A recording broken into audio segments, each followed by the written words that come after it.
Migraine एक chronic brain disorder है, यानी लंबे समय तक चलने वाली एक परेशानी है। माइग्रेन के पेशेंट्स में जो हेडेक होता है वो थ्रॉबिंग टाइप या पल्सेटिंग टाइप होता है। वो भारीपन जैसा या जकड़न जैसा नहीं होता है। मरीज टिपिकली बताता है कि वो पल्स की तरह, जैसे हमारी हार्ट बीट चलती है ढप ढप, इस तरह का दर्द सर में होता है जो धीरे धीरे बढ़ता है। जैसा मैंने पहले बताया था कि 4 से 72 घंटे तक ये सर दर्द रहता है, धीरे धीरे बढ़ता है। माइग्रेन का हेडेक शुरू होने से पहले कुछ सिम्टम्स होते हैं। कुछ सिम्टम्स काफ़ी पहले से आते हैं जिनको प्री मॉनिटरी सिम्टम्स कहते हैं, जैसे चिड़चिड़ापन शुरू हो जाना। इसके बाद माइग्रेन के हेडेक से कुछ समय पहले कुछ सिम्टम्स आते हैं जिनको हम ऑरा कहते हैं। ऑरा मरीज को ये बता देता है कि अब सर दर्द शुरू होने वाला है। ऑरा के जो सिम्टम्स हैं वो जनरली विजुअल सिम्टम्स होते हैं, यानी हमारी दृष्टि से संबंधित होते हैं। इसमें लाइट के गोले दिखना, कई बार रोशनी के जिगजैग पैटर्न्स दिखना, धुंधला दिखना, इस तरह के कई लक्षण हो सकते हैं जो दर्द शुरू होने के कुछ मिनट या घंटे पहले शुरू हो जाते हैं, जिन्हें हम ऑरा कहते हैं।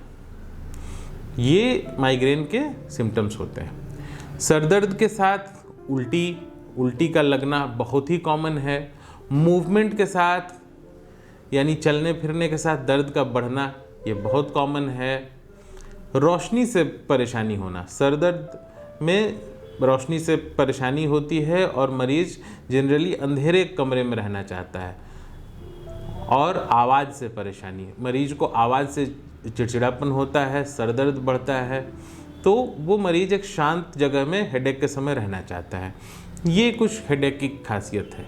हेडेक ख़त्म होने के बाद भी मरीज सुस्त रहता है। कई बार लोग इसके दौरान कोई काम नहीं कर पाते हैं, वो सो जाते हैं।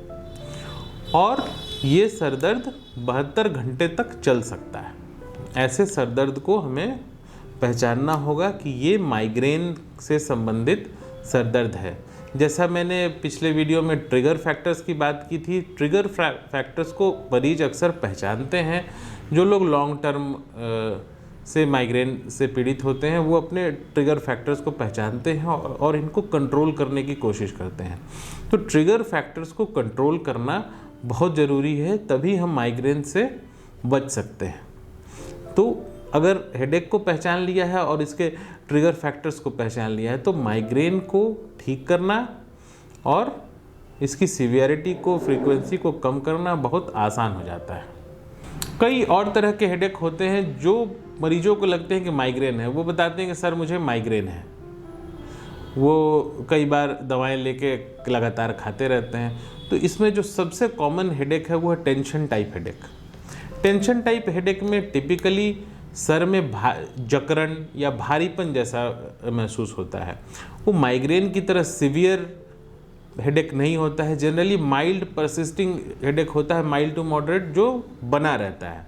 इसमें पल्सेटिंग या थ्रॉबिंग टाइप हेडेक नहीं होता है। हेडेक के साथ उल्टी की शिकायत या आवाज़ से और इनसे परेशानी, रोशनी से परेशानी नहीं होती है। टेंशन टाइप हेडेक सबसे कॉमन हेडेक है। तो ये माइग्रेन से अलग है। इसे पहचानने से हम दोनों तरह के हेडेक में फ़र्क कर सकते हैं। इसके अलावा कई और हेडेक होते हैं जो बहुत कॉमन होते हैं। अगर अचानक बहुत तेज़ सर दर्द हो रहा है, लाइफ में पहली बार हो रहा है, इसके साथ अगर मरीज बेहोश हो रहा है, तो ये कुछ सेकेंडरी हेडेक्स के कारण हो सकता है, जो कि ब्रेन में किसी और डिसऑर्डर के कारण हो सकता है। Thank you.